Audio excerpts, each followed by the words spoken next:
बोलिए जितवान भगवान की जय। गुरु भाई बहना, मैं एक जितिया व्रत की कथा सुनाने जा रही हूँ। इस कथा को पूरा सुनिए और रहस्य जानिए। जय जितवाहन बाबा। गुरु भाई बहना, एक गांव में दो बहनें रहती थी। एक का नाम दुखिया, एक का नाम सुखिया। जो दुखिया थी वो बड़ी बहन थी और जो सुखिया थी और छोटी थी। तो दुखिया के माता बचपन में ही इस दुनिया से चल बसे थे और उसके पिता दूसरा विवाह कर लिए थे। तो ये जो सुखिया थी उसकी माता पिता दोनों थे। उसके पिता ने नाम के अनुसार दुखिया के बड़े गरीब घर में विवाह कर दिए और सुखिया के बहुत अमीर घर में विवाह कर दिए और दोनों एक ही गांव में थी। अड़ोस पड़ोस के बगल में ही दोनों थी। तो गुरु भाई बहना, जो बेचारी दुखिया थी, दुखिया बड़ी मुसीबतों के साथ अपना घर चलाती थी, क्योंकि इसका पति जो था निकम्मे नकारा था, कोई काम नहीं करता था। और बेचारी दुखिया दूसरे के घर जाती थी, बर्तन धोती थी और कपड़े धोया करती थी, साफ सफाई करती रहती थी। तो इसी कारण उसका घर चलता था। जो भी बासी भोजन बचता था, जिसके घर में काम करती थी, तो इसे दे देता था।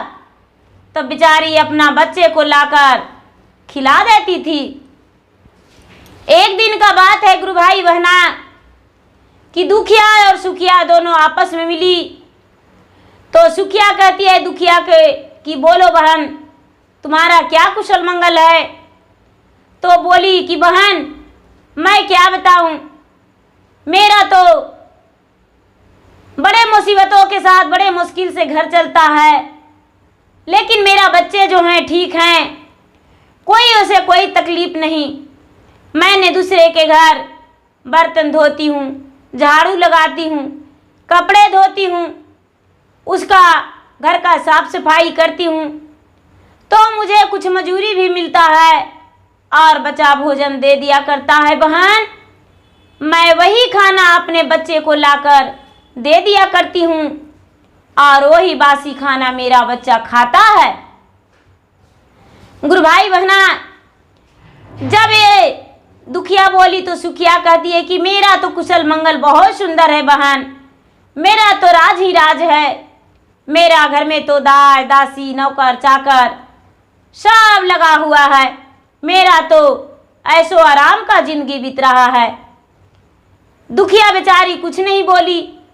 तब ये सुखिया कहती है कि बहन, तू दूसरे के घर जाती हो बर्तन धोने, झाड़ू लगाने, कपड़ा धोने, तो क्यों नहीं मेरे घर? यदि मेरे घर कर देती तो क्या दिक्कत था, मेरे घर ही कर देना ये सब, और जो भोजन बचेगा वो भोजन हम तुम्हें दे देंगे और अपने बच्चे को भरण पोषण कर लेना। बोले कि ठीक है, अच्छा है, हम तुम्हारे घर ही आ जाएंगे। और गुरु भाई बहना, बेचारी दुखिया सुखिया के घर में जाने लगी, बर्तन धोने, कपड़ा धोने, झाड़ू लगाने। तो कहते हैं ये लोग बुजुर्गों को जो कहना था वो गलत नहीं था कि जो घर में अपने गांव में जो है, देश में अपना देश चोरी अप्रदेश भीख बराबर।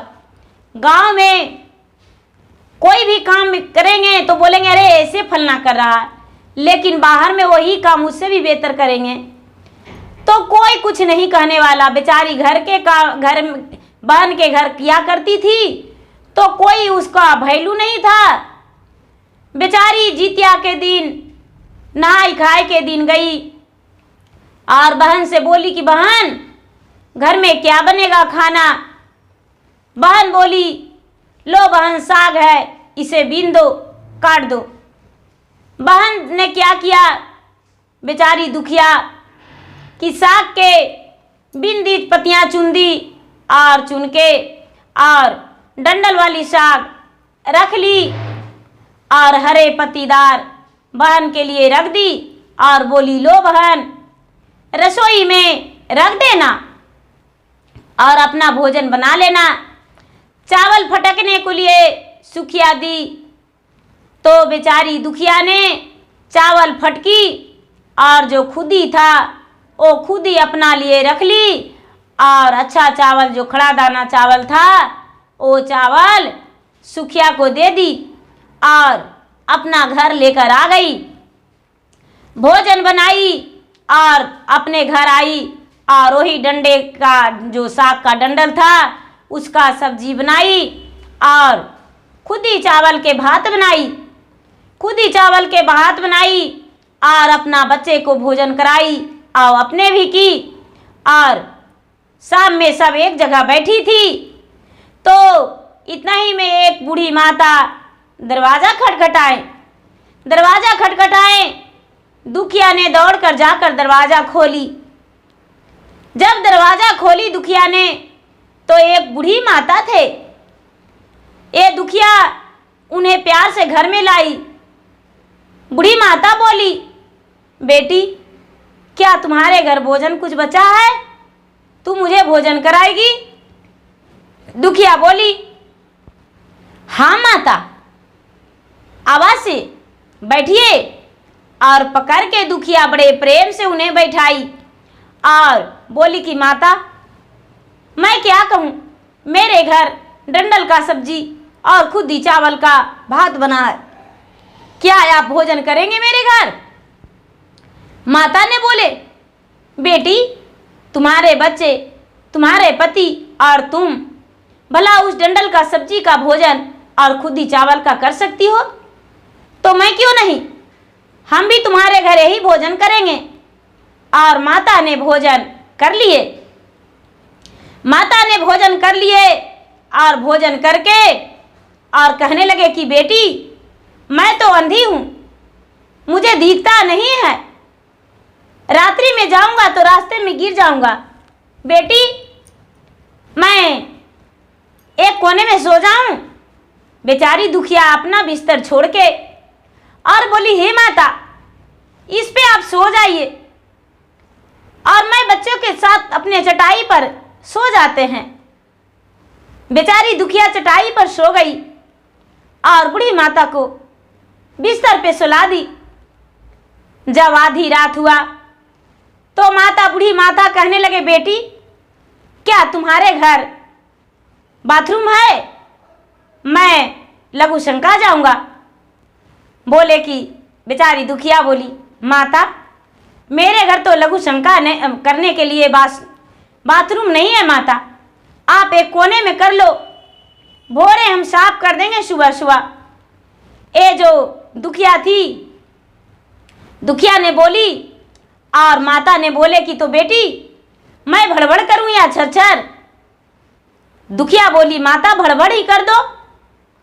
माता ने जाके और लघु शंका कर लिए और उसके बाद बोले, बेटी, मैंने तो धो लिया पर हाथ कहाँ पहुँचूं?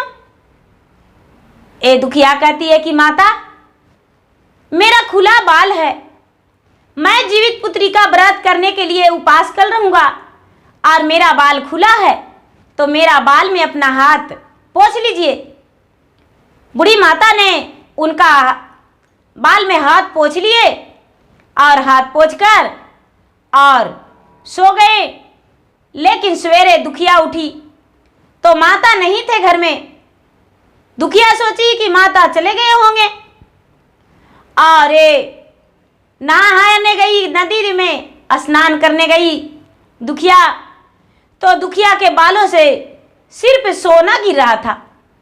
बाल धोती और पानी डालती तो खाली सोना ही गिरता। नदी में उसके साथ बहुत सारे महिलाएं थी। बोली, बहन जी, आपके बालों से तो खाली सोना ही झर रहा है। दुखिया बेचारी दौड़ी दौड़ी घर आ गई और घर में अपना बाल धोने लगी। जब बाल धोती तो खाली सोना झरता। अब इसके पास बहुत सारे सोना ही सोना हो गया। ये बेचारी क्या की कि थोड़ा सोना बेच के और नहाई खाई के दिन तो भोग लगाई थी भगवान को खुद ही चावल का। लेकिन जिस दिन पारण था, पारण के दिन बेचारी सुंदर सुंदर भोजन अपने पति से बोलकर और मंगवाई और भोग लगाई। भोग लगाई, पारण की बड़े खुशी खुशी से। अब धीरे धीरे उनका सोना झरने लगा तो ज़्यादा हो गया, थोड़ी थोड़ी बेचती थी। लेकिन एक दिन ज़्यादा जमा हो गया तो अपने बच्चे को बोली, बेटा क्या तुम मासी के घर जा सकते हो, एक तराजू नापने के लिए ला सकते हो? बेटा बोला, माँ क्यों नहीं, मैं मौसी के घर जा सकता हूँ और तराजू ला सकता हूँ। बेटा ने जाकर सुखिया से बोला, मासी मासी मुझे एक तराजू दे दो, हमारी माँ ने मांगी है। बोली, अरे तुम्हारी माता तो मेरे घर मजूरी नहीं करने आती, साफ सफाई नहीं करने आती है, कपड़ा नहीं धोने आती है, बर्तन नहीं धोने आती है, क्या चीज नापेगी, क्या चीज तौलेगी? उसका बेटा बोला, मेरी माँ सोना तौलेगी। बार बार वो कहती रही सुखिया, सोना तुम्हारे घर कहाँ से आया? लेकिन उसका बेटा बोला, सच बात है, मेरी माँ सोना तौलेगी। आगे दुखिया के बेटे को जब तराजू दी तो तराजू का पीछे में गोंद लगा दी, गोंद लगा दी और तराजू सुखिया दे दी।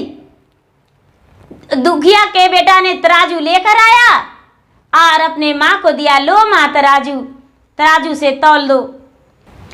नापने तौलने लगी तो सोना थोड़ा सा सट गया पीछे में। उसको बेटा देने गया तराजू। जब बेटा देने गया तराजू तो देखा कि सचमुच में थोड़ा सा सोना सटा था। अब सुखिया को रहा नहीं जा रहा था। ओ वहाँ से सोच रही थी कब अपना बहन से मिले, और बहन के घर आई तो बहुत दिन बाद आई थी। तो देखती है कि अरे मेरा बहन का तो घर बहुत ऊंचा बन गया है, किधर है पता भी नहीं, यहाँ तो झोपड़ी था। लोग से पूछे कि क्या मेरा दुखनी बहन का घर किधर है, तो बोले अरे यही तो है। दुखनी निकली और बोली, बहन क्या कहती हो? देखकर सुखनी हंस पड़ी और दुखनी भी हंस गई, दोनों आपस में मिली। घर में जाके बैठी सुखनी दुखनी के घर में, दुखिया के घर में, दुखिया के घर में बैठी तो बोली कि बताओ बहन, ये सब धन तुम्हें कैसे प्राप्त हुआ? ये सारी बात बताई, सारी बात बताई तो बोली कि ठीक है मैं भी वही करूँगा। लेकिन ये जो बेचारी दुखिया थी तो दुख के कारण वो सब बनाई खाई थी। अब भला सुखिया के घर में तो सब कुछ था। अब पूरे 1 साल इंतजार करती रही, 1 साल इंतजार करती रही। धीरे धीरे धीरे धीरे जीतिया का दिन आ गया, नहाई खाई के दिन। सुखिया ने क्या कि नहाई खाए के दिन खुदी का चावल और साग का डंटे का सब्जी बना दी और बच्चे को खिलाई, अपने भी खाई, अपना पति को खिलाई और सो गई। माता आए शाम का समय में, बूढ़ी माता, और दरवाज़ा ढकढकाए खुलवाए तो सुखिया ने दरवाज़ा खोली और माता को बड़े प्यार से घर के अंदर लाई। माता ने पूछे, क्या तू खाना बनाई हो? सुखिया बोली, हाँ माता जी, मैं तो भोजन बनाया हूँ। बोले कि खाना बनाई हो तो क्या तू मुझे भोजन कराएगी? हाँ, क्या बनाई हो? अरे सर, डंडल का सब्जी और खुदी चावल का भात। तो ठीक है, मुझे दो। अब माता ने भोजन बड़े प्रेम से कर लिए और बोले, मैं अंधी हूँ बेटी, घर नहीं जा पाएंगे, क्या तुम्हारे घर सो जाऊं? सुखिया बोली, हाँ हाँ माता जी, सो जाइए, और अपना बिस्तर उन्हें दे दी। बूढ़ी माता का जब आधी रात हुआ तो कहने लगे, बेटी तुम्हारे घर बाथरूम है? तो उनका घर बाथरूम था, लेकिन फिर भी ना बोल दी और बोली कि माता जी आप कोने में कर दो। माता जी बोले कि बेटी भड़बड़ करूँ या छरछर? तो सुखिया ने बोली कि छरछर ही कर दो माता। अब माता ने छरछर पूरा कर दिए पूरा घर में उनका गंदगी फैल गया। हाथ किधर पोछे बेटी, मेरा बालों में पोछ लो, ऐसा बोली सुखिया। माता ने उनका बालों में हाथ पोछ दी और सुबह अंतर्ध्यान हो गए। जब सुखिया उठी तो पूरा घर में उसका गंदा लगा हुआ था, पूरा गंदगी फैला हुआ था। इसका घर में तो रहा नहीं जा रहा था। सुखिया ने सवेरे उठ के घर का झाड़ू करके और साफ सफाई की और बहन को लगी गाली देने और गुस्से में अंगार बन गई। व्रत तोड़ी दूसरा दिन वो नहाने गई नदी में सबके साथ, तो उनका बाल से पूरा गंदा गिर रहा है। इतना गंदा गिर रहा है कि सारा लोग घिन घिन थू थू छी छी कर रहे हैं कि थू, इसका बालों से कितना गंदा गिर रहा है। कहने का तो महलों का रानी है, लेकिन पता नहीं क्या कैसे करके बाल में इतना गंदा लगा के रखी है। और एक तरफ सब हट गए और अकेले बाल धोती रही, जितना धोती उतना ही गंदा निकलता। अब पारण करके सबसे पहले सुखिया दुखिया के घर चली गई और जाकर उनका बाल खींच के और 2 तमाचा धर के और कहती है कि तूने मुझे झूठ बोली थी, तूने तो बोली थी कि ऐसा करने से मेरे घर धन आ गया, लेकिन मेरा घर धन नहीं हुआ, मेरा घर तो और गंदगी भर गया। दुखिया कहती है कि बहन क्या बनाई थी भोजन? बोले मैंने खुद्दी चावल का भात और डंडे का सब्जी और माता को खिलाया। बोले बहन, और जब माता बोले पूछे थे कुछ तो माता ने बोला कि भड़बड़ करूं या छरछर, तो मैंने बोल दिया छरछर कर दो। सुखिया को दुखिया कहती है कि बहन यही तूने गलती किया, मैंने भड़बड़ बोला था तो माता ने भर के गए और तूने छरछर बोली तब माता ने छेड़ के गई तुम्हारा घर में, और तुम्हारे घर पूरा धन संपत्ति से भरा हुआ था। इसके बाद भी तू माता के क्या भोजन कराई? खुद्दी चावल के भात और मोटा मोटा डंडल के सब्जी, इसीलिए तुम्हारा घर ये सब हुआ। माता ने कोई गलत नहीं किए हैं।